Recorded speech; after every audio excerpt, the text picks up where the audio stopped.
Olá! Nesse vídeo iremos discutir sobre teorias da aprendizagem. Vamos falar sobre a teoria behaviorista de Skinner e a teoria da aprendizagem significativa de Ausubel. Teoria behaviorista de Skinner. Skinner é o fundador do behaviorismo radical, a filosofia que dá sustentação à ciência da análise do comportamento. Faremos uma síntese da visão de Skinner a respeito do ser humano. Determinismo. Skinner sem dúvida defende uma visão determinista da natureza humana, ou seja, conceitos como o livre-arbítrio, escolha pessoal, não têm espaço na análise behavioristas, pois as pessoas não são livres, são controladas por forças ambientais. Mas no livro Comportamento Verbal, Skinner afirma que os homens agem sobre o mundo, modificam-no, e por sua vez, são modificados pelas consequências de sua ação. Na visão de Skinner, o homem age sobre o mundo, sim, mas ele não age sobre o mundo movido por causas internas e espontâneas. As causas da ação do homem podem ser rastreadas até as suas fontes que estão fora dele. Veja só, se Laura organiza sua sala de estudos para poder estudar melhor, ela está agindo sobre o mundo, mas a Laura não faz isso movida por uma causa interna. Em algum momento ela foi informada pelo mundo externo que uma sala de estudos organizada pode favorecer sua concentração e facilitar o acesso aos seus materiais. Outro exemplo, se o Marcelo leva o seu carro com problemas em uma oficina mecânica, ele também está agindo sobre o mundo. Mas o Marcelo não faz isso movido por uma causa interna, e sim porque, em algum momento, ele foi informado pelo mundo externo de que é necessário um mecânico para consertar um carro com problemas. Quando as pessoas controlam suas próprias vidas, elas o fazem porque foram instruídos a interferir no ambiente externo, para que de alguma forma, essa interferência traga resultados concretos e satisfatórios. Nós nos instruímos pelo contato com pessoas mais experientes, pelo estudo e pela experiência de vida, que tende a reforçar os comportamentos que trazem melhores resultados. O comportamento humano é extremamente complexo, mas ele funciona de acordo com determinadas leis. Geração espontânea. Até meados do século XIX, muitas pessoas acreditavam que vermes surgiram espontaneamente nos corpos dos animais mortos, no processo de geração espontânea. Obviamente, essa explicação não correspondia à realidade. As larvas não surgem espontaneamente, elas surgem dos ovos deixados pelas moscas. Na visão de Skinner, a geração espontânea das larvas era uma explicação tão fictícia quanto é hoje a explicação da geração espontânea do comportamento. O comportamento casual ou aleatório pode parecer resultado de livre escolha, mas não é. Ele é resultado de variáveis ambientais e genéticas. As pessoas não são autônomas. A ilusão de autonomia persiste devido ao entendimento incompleto a respeito da história de vida das pessoas. Então, se eu vejo a Laura organizando sua sala de estudos, eu posso achar que isso é um comportamento autônomo e espontâneo. Se eu ignorar que foi o Pedro quem lhe deu essa dica na semana passada. Veja que quando as pessoas falham em entender um comportamento, elas o atribuem a algum conceito interno, como livre-arbítrio, valores ou motivações. Vale a pena ressaltar que Skinner aceita que as pessoas são capazes de refletir sobre seus próprios comportamentos, mas ele também afirma que essa capacidade de reflexão é um comportamento que está submetido às mesmas leis que os demais, não há o livre-arbítrio, e que tal comportamento pode ser observado e estudado como qualquer outro. Otimismo.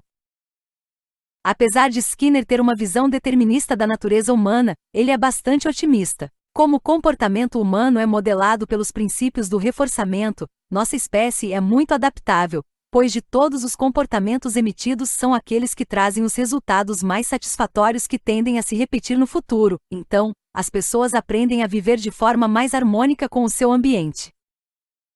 Skinner sonha com uma sociedade idealizada, na qual as pessoas se comportariam da forma mais amorosa, democrática, independente e benéfica. Evidentemente, Skinner sabe que as pessoas não são assim por natureza, mas ele também sabe que as pessoas não são naturalmente más. Dentro dos limites estabelecidos pela hereditariedade, as pessoas não são boas nem más, elas são flexíveis em sua adaptação ao ambiente. Se uma pessoa geralmente se comporta de modo altruísta, ou seja, em benefício dos outros, isso significa que esse comportamento foi reforçado previamente. Da mesma forma, se uma pessoa se comporta de maneira covarde, isso significa que os benefícios da covardia superam as consequências aversivas. Então, as pessoas podem ser ensinadas a alterar as variáveis ambientais de modo que o ambiente favoreça a ocorrência dos comportamentos mais desejáveis.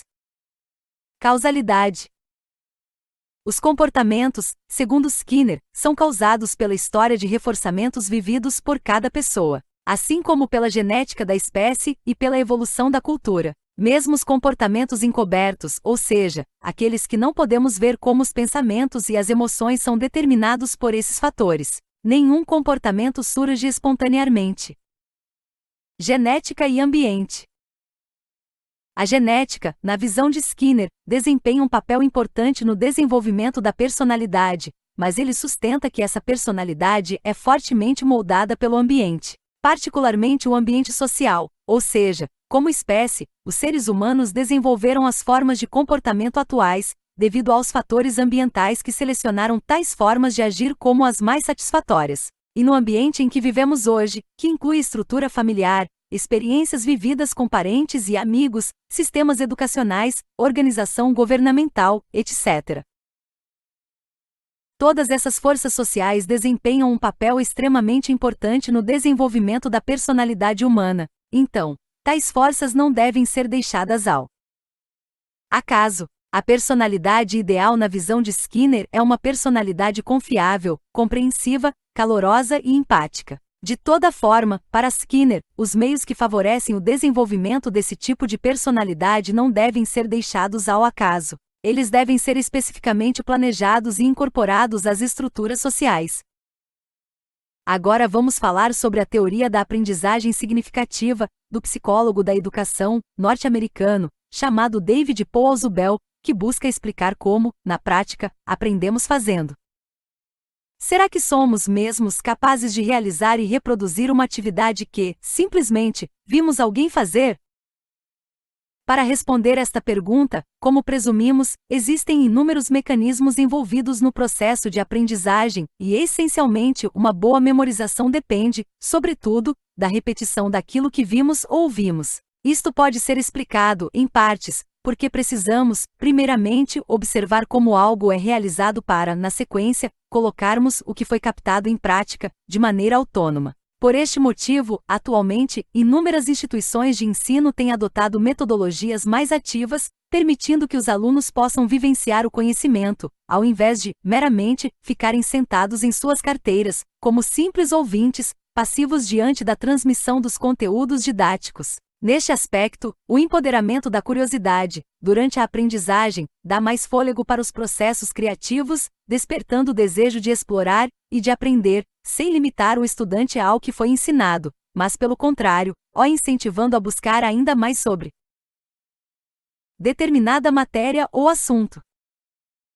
Afinal de contas, quanto mais atrativa for a roupagem dada à informação que é transmitida, maior será, consequentemente, o engajamento e a memorização deste tópico no cérebro. Fundamentado no movimento construtivista, entretanto, Ausubel buscou elaborar e delinear um plano de ensino, totalmente baseado em conhecimentos prévios. Dentre suas inúmeras contribuições para esta área do saber humano, podemos, contudo, ressaltar a aprendizagem significativa, uma concepção que entende que, de fato, o real conhecimento só pode ser alcançado e desaflorar quando uma informação inédita tenha um significado tangível frente aos conhecimentos pré-existentes. Em outros termos, para este teórico, qualquer novo aprendizado precisa se conectar ao que foi previamente aprendido, sendo somente a partir desta interação que ocorrerá a possibilidade da construção de um novo significado ainda mais fortalecido. Sendo assim, a teoria da aprendizagem significativa abarca em seu conceito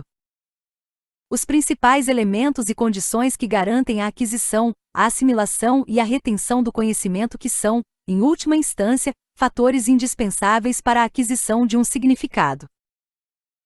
Ademais, para atingirmos uma aprendizagem relativamente estável, são necessárias, apenas, dois pré-requisitos fundamentais: a vontade de aprender e a existência de estruturas prévias para a acomodação do novo conhecimento. Neste ponto, enquanto que o primeiro requisito tem como ponto de partida a motivação, o interesse e o entusiasmo, O segundo, por sua vez, refere-se à ancoragem da informação, demandando uma base e uma estrutura de apoio para o conhecimento, criando, assim, uma trilha de memória. De fato, uma aprendizagem baseada somente na memorização dura muito pouco, uma vez que pode ser perdida com o passar do tempo, caso deixe de ser repetida.